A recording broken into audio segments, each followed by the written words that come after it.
नमस्कार मित्रांनो, आपण आज बोलणार आहोत एक नवीन पार्टी जी भारतामध्ये उदयास येत आहे, जिचं नाव आहे कॉकरोच जनता पार्टी. मजेशीर गोष्ट अशी की या पार्टीला लाखो करोडो यंगस्टर जनजी सपोर्ट करत आहेत. चला जाणून घेऊया या पार्टीबद्दल.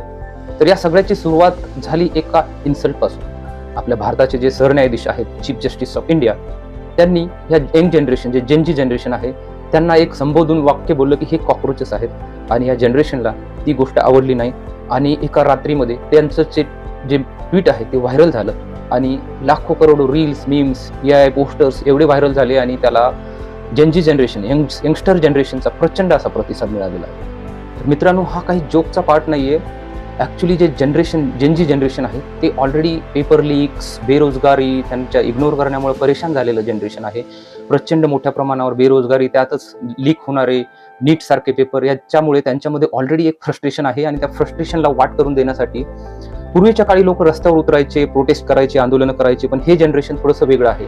त्यांनी मार्ग निवडला आहे डिजिटल आणि ते त्यांचं फ्रस्ट्रेशन हे ऑनलाईन एक्सप्रेस करत आहेत आणि त्याला प्रचंड असा प्रतिसाद या यंगस्टर जनजी जनरेशन आणि त्याच्या अगोदरच्या हे मिलेनियल कडूनही त्यांना हा प्रतिसाद मिळत आहे. आणि या सगळ्याला खतपाणी दिलं आहे ते आपल्या सगळ्याच्या लाडक्या इंडियन मीडियाने.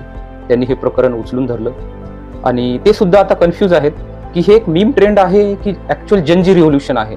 जसं आपण पाहिलं मागच्या काही महिन्यापूर्वी नेपाळमध्ये एक जनजी रिव्होल्युशन झालं आणि त्यांनी तिथलं सरकार उलथवून लावलं.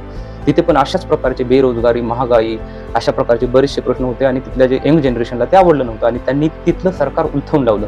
तर तशाच प्रकारे कव्हरेज सध्या इंडियन मीडिया या नवीन political party, it is not political party, ही एक ऑनलाईन मुवमेंट आहे यंगस्टर जनजी लोकांची.